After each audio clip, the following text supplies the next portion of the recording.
Good morning, mga good vibes. Kumain ba kayo ng midnight snack? Nakapambahay ba kayo o kauwi nyo pa lang? Mag-relax na at samahan nyo ang mga kagaya ko, kagaya mo, kagaya nating lahat na merong insomnia!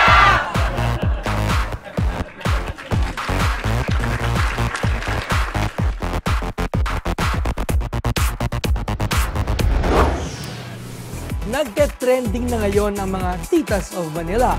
Lahat tayo meron yan at naka-experience ng mga tita natin na ubod ng adorable at kulit at funny. Pero paano ba malalaman kung ikaw ay nagbagong anyo na at nagiging isang tita? Let's find out with our top 10 list para sa ating Updates Reloaded na pinamagatang Top 7 Signs that You Are Now a Tita.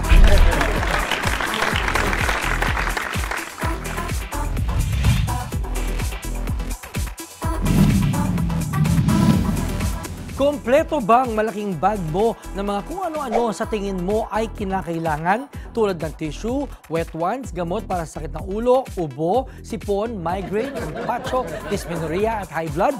Kung mukha ng mercury drug ang bag mo, malamang tita ka na. Lalo na pag ang bag mo yung large na tot. Iniipon mo ba ang mga paper at plastic bags sa isang sulok ng kwarto o bahay mo? May isang pader ka ba ng mga kahon ng sapatos na walang laman? Malamang ay isang tita ka na. But the joke is on them naman pag naghanap sila ng paper o plastic bag o di kayang shoebox dahil ikaw ang unang-unan lang pupuntahan. Do you take it upon yourself to set people up on dates? Lagi ka bang nilalapitan ng mga friends mo para sa mga advice lalo na pagdating sa love life? Kahit na wala kang love life to speak of in the past 15 years, malamang nagiging isang tita ka na. Ang idea mo ng perfect Saturday ay nakahiga sa kama, nagbabasa ng Chismis Magazine habang naka-face mask. After nito, manunod ka ng miss na mismong episodes ng latest telenovela habang ngumangata ng butong pakwan. Pagpasok yan sa'yo, siguradong tita ka na. Tignan mo nga ang shoe closet mo. Bilangin mo ang flats, sandals at step-in mo as opposed to your heels. May bonus points ka pagka ang sandals o step-in mo ay more ergonomic and functional than pretty. Pwede na lang pag ito ay may sequins or beads. Pag mas marami ang mga thong, sandals at step-in mo sa iba pang mga shoes, malamang isa ka ng ganap na tita. Do you still use, say, ay kabayo, ay palaka, when startled? O di kaya ginagamit mo pa rin mga words na kerengking o imbierna? Malamang isa ka ng tita. Madalas mo rin tignan ng isang tao at sabihin, ang bata-bata mo pa, kahit na 2 years lang ang agwat ng edad ninyo. Asahan mo na, you are now part of the Tita Club. At last but not the least, alam mong tita ka na pag di mo na mapigilan ang sarili mo na mag-zumba. Because what's not to like? Diba, nakakasayaw ka na, nababawasan pa ang timbang mo. Bonus points nga pag lagi kang nagpapawi ng mga friends or relatives na nakamaiksing shorts na labas ang bulsa. Congratulations! You are now a tita.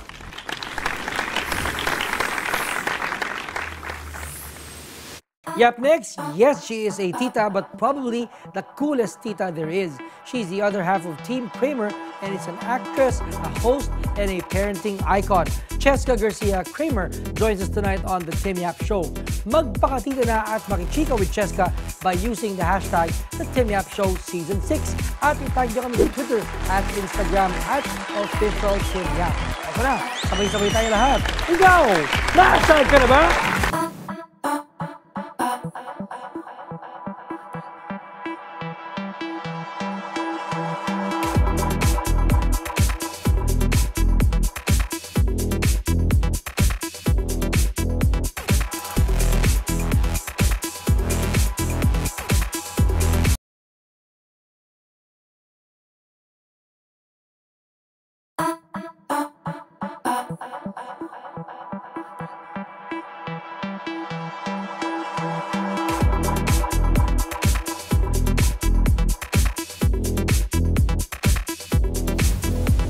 Welcome back to the Tim Yap Show. We followed our guest from her life as a child star, then as a TV host, then now as a wife, a mom to her own child stars. Kasama natin on the Tim Yap Show Season 6, Cheska Garcia Kramer. Hello! Hi, Chex. How are you? Yay! Yes. Mwah. Parang bed yun nandun sa bahay na pinakamalaki na kasya ang 4 at 5 tao. Oh my gosh, oo, ang laki ng bed namin. Super.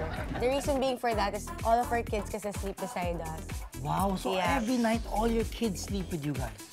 More or less, consistent co-sleepers are always Scarlett and Kendra. Gavin is there every now and then, only because he gets disturbed by his sisters kasi malikot sila matulog. So what happens is nadadaganan siya. So sometimes he gets irritated, so we have to move him in his room. Wow. So what is it like in the Garcia Kramer household? Well, it's very lively. Our kids are very noisy. We're very spontaneous people, so we have a lot of guests that come over, either my friends or Doug's friends, or you know, our children's cousins.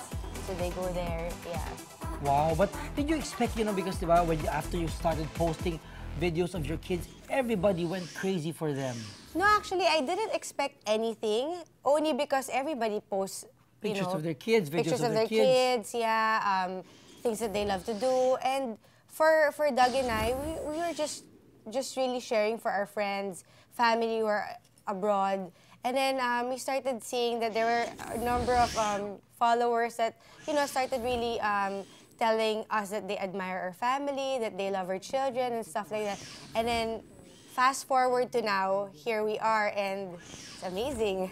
Yeah, but ano ba yung meron na bang mga nag-alok sa inyo magkaroon ng reality show? A lot. Diba? I'm sure. A lot of people have asked us to do a reality show, to even you know, do something like if we don't allow a reality show, something close to it. But you know, Doug and I believe that we've already put our children in I mean, our family In a public spotlight. In a public spotlight, and we feel like doing a reality show is a little too much. And you know, there are some things that you can just leave out, and that's one of them. And we're okay this way. What is your guiding principle as parents to your kids? Well, we try to raise God-centered children, you know. That's what we really practice at home. Our children see us read their Bibles, we read to them, they have their daily devotions as young as now. Wow, like what is a daily devotion to say like Kendra, pagbasa? I mean, It's for little girls. Meron talaga. So they're really for children. They're for little girls. So there are some words that she doesn't understand. So we try to simplify it for her. And then of course we have Bible study at home. They also see how we are, their parents, Doug and I, towards each other. And that's really something that we want to raise our children, you know, in a kind of environment. Para then, you know, when it's time for them to grow up, they can, I could say that they can make decisions on their own. On their own, and be secure that we've armed them with enough values and with enough, you know, relationship and walk with God na they'll be able to distinguish what's right from wrong. Have you always been this religious? No, honestly not. I mean, it's only when I got married did I take my walk and my faith seriously. Of course, there are times that I struggle, that I fumble, and I take that as a lesson. But I don't take it also so hard on me because I know that it's a process. So no, I've never been religious. If you mean religious by praying every night and you know, it's only when I got with Doug and when I got married to him. When was a turning point now? Oh wait, I think I should be focused on Christ because this is what I want the basis of a relationship to be. You could say when I got married, I saw the importance of my family, foundation, my relationship with my husband, and it also helps because my partner's like that eh. So as what they say, when you're with somebody like that, it's infectious. So Doug was the one who led that. Yeah, he was the one who early on in our relationship asked me if I wanted to go to service with him, if I wanted to attend Bible study. Tapos ang galing pa, di ba? Kasi si Doug, di ba mukhang mambabalibag? Yung parang ang laki-laki. Tapos, ano pala, he's a gentle giant. He is actually. He's a very nice guy, and I knew that I hit the jackpot when I married him, because you know, it's not every day that you meet a partner who wants to give glory to the Lord through his family. That's his priority. He's also very strict in many ways, but that's okay. Like what ways? Time. So he's very, when you say that we're gonna do this, we're gonna do that, he's very precise. Wow, and you know what? I remember looking at you guys. One time we were at a restaurant. Tapos, you know, we were having, it was a birthday party of our friend, CJ. Tapos sabi ko, huy, ano ba? Doug, checks. Kung makatingin naman kayo sa isa, para kayo nag-date. Parang walang ibang tao nandun kung hindi kayong dalawa. I mean, you guys have you guys always been like that? Even after how many years of marriage? Yes, I mean, we've always been like that, but I guess because we're always with our children, and the time that we actually get to hang out, spend time, and be with our friends, and dance, and enjoy the night, it brings back, you know, those days dating yeah, times. Dating, so we really enjoy, and you know, we get excited. Uy, naku, baka magkaroon pa kayo isa pang anak. No. The factory is closed. I'm already ligated. Really? Yeah. But because you guys feel na okay na, your kids are fine na and you just want to raise them na ganyan. Yeah, we're okay with that already. And if I don't, I'll be pregnant again. I'm pregnant every year, by the way. So that's why we had to, But look at your body naman, Cheska. I mean, your body, you're so fit. Really? Yeah. Well, that's because, you know, I have to run after my kids and... Workout, naka-cardio ka because of your kids. Makulit sila ha, magulo sila ha. And they like to be carried, and they like rough play. So, like yesterday, we were like dancing for 1 hour. Cardio? They like to dance, and then, you know, it's one of our bonding moments with our children. So we dance, we sing, and that's really tiring, ha? Very tiring, for sure. yeah. Tatlo. And tapos times 3 pa. Yes, times 3, and all 3 always seek for our attention. Oh, at the same time, at the same levels. Yes, of course, Wow. yeah. How would you differentiate one kid from the other?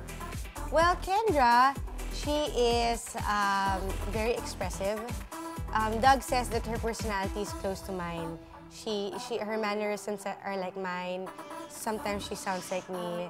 And many times, she's in competition with me when it comes to her papa's attention. I love it. Yeah, but you know, I like that, you know. And so, do you feel the same way when you look at your child? You go, oh my God, that's so me. I always say, she's really my daughter. And then Scarlett, on the other hand, she's very affectionate. All of my children are very affectionate, only because Doug and I are very malambing. So, I guess they took after it because they see it every day. And then, so Scarlett is very affectionate, but she's also very matampuhin. She's very celosa. She, like, I can't carry other babies. Kasi if she sees me carrying another baby, she will get mad. Wow. She's like that. So she's very... And what did she do when she got... What did she do to you when she got tampo?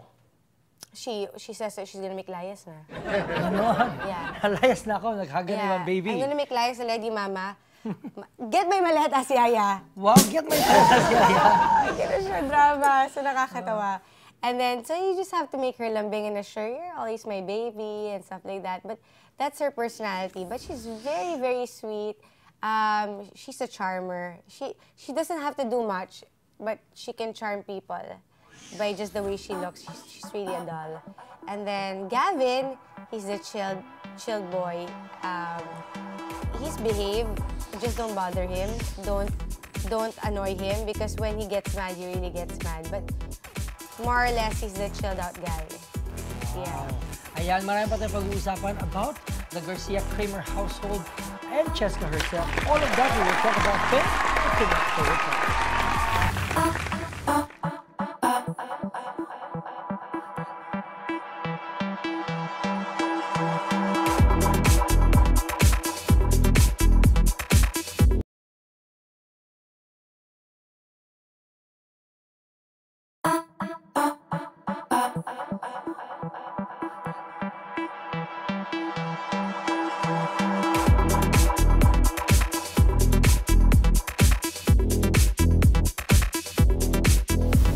And we are back on the Kenya show still with Cheska Garcia Kramer. So, Chex, with your kids, do you talk to them? What is your style of parenthood? Do you tell them, in the future, you will be like this or like that? I don't really try to put things in their heads. I don't want them to be, a slave to what their parents want them to be. Instead, I support them. Doug and I support them with whatever they want to do. So if they're good at one thing, we tell them, you're very good. You can improve if you want by doing this, but just let us know. But I don't impose on my children, tell them you have to be like this, you have to be like that. No. I just want them to find their own way. And children nowadays, they're so smart. They basically already know what they like and don't like. Ibang klase ngayon, yeah. no? Oo. Iba rin. Tsaka pag masyadong outspoken din, or when they're too opinionated, I also tell them, How do you discipline the opinionated generation of now? With my children, I talk to them. I tell them that it's not right to speak to mama and papa that way. I don't agree with it. And so, because they're very close to Doug and I, they know when we're hurt or when we're disappointed.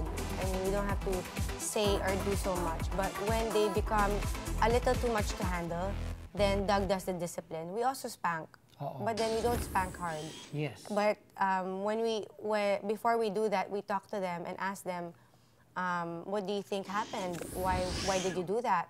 And then they answer, and we tell them we have to be disciplined so that you'll remember. So we give them a little spanking, not hard, and then after we reconcile, and then we tell them that we love them. Or when they do something wrong, ikaw magsabi, Yaya, get my maletas. Okay. Sometimes I do use that line. I really do. Because Scarlett got that from me. But I didn't think that, she'd end up saying that as well. Yeah. Ang ginaya pala niya. Yeah, Ang galing naman. Tapos yung sparking dapat between you and Doug lang. Yeah, and when we discipline our children, of course, Doug and I have our own opinions. Like, there are some things that are acceptable with Doug. There are some things that are not acceptable with him. Or vice versa, yeah. So what happens is that we never argue in front of our children when it comes to disciplining them because we want them to know that Doug and I are always united. United front. So there's not a bad cop, good cop in a relationship. Papa's the boss. That's what they know. In the end, Papa's the boss. Papa's the boss, yeah. Wow. So now that they're in school, and what else are your plans as a family? Well, we have plenty of things that are happening this 2015. And this 2015, I can say that Team Kramer are not just endorsers, but we are going to be a brand soon. Oh, wow. So are we about to see the launch of like some things, yeah. Homeware, Some clothing, and all that, all these different collaborations with different companies? It's gonna happen. Wow. Okay, so you heard that first year that Team Kramer will go beyond, and they will have all these wonderful collaborations. Napakarami yung fans, di ba? Yeah, we're so thankful for all of our followers, and more than the people that maybe a few people that don't really approve of us. There are so much more that really admire us and look up to us. That's why we feel that there's a sense of social responsibility. I mean, when you have a number of followers that look up to you, there must be a way for you to be able to be an impact, not just through your photos, but I mean, be able to get through them. That's why we always post our daily devotions. We try to inspire them through showing them that, family is more important and that you should always have time for your children. You should always have time as husband and wife. In a society where parents don't have enough time anymore, and where, husband and wife don't give enough attention to each other, we try to show them that it is possible if you want to. Yeah, through you guys, no? Yeah. You were also telling me that because you guys put it out online, there will be bashers. How do you handle bashers, and how do you explain bashers to your kids? Well, I always believe that no matter what, you can't please everyone. No matter how good, even if you're such a good person. Kahit na saint ka. Kahit saint ka, they'll always have something to say about you. So we've totally accepted that. So for me, there are some that when I feel like they're being malicious, meaning in their posts wherein they try to put gossip and they try to put malice in it, I block and delete them instantly. Yeah. And then for those people naman who are just trying to, you know, parang try to get information lang, or they don't know how to word it out, I reply to them and tell them, explain to them thoroughly. And then when they understand, they thank you and stuff like that. Do your kids know that they're also famous? I think Kendra does. To what extent, I don't think she knows. Yeah. And I'd like to leave it that way. Yes. Yeah. Eh, sa school, ano na may attention na nila sa school? Yeah, they get a lot of attention. But I also believe that after a while, they get used to seeing each other. Yes. And I'm sure yung mga teachers nila, nagpapapicture sa kanila. Di ba? I wouldn't know about that. But I think they try to make Kendra feel as normal and Scarlett as normal as possible, which is good. Yeah. So that they don't get too affected by the things that are going around them. Yeah, very good. Yeah. Great parenthood. Now it's time to play some games.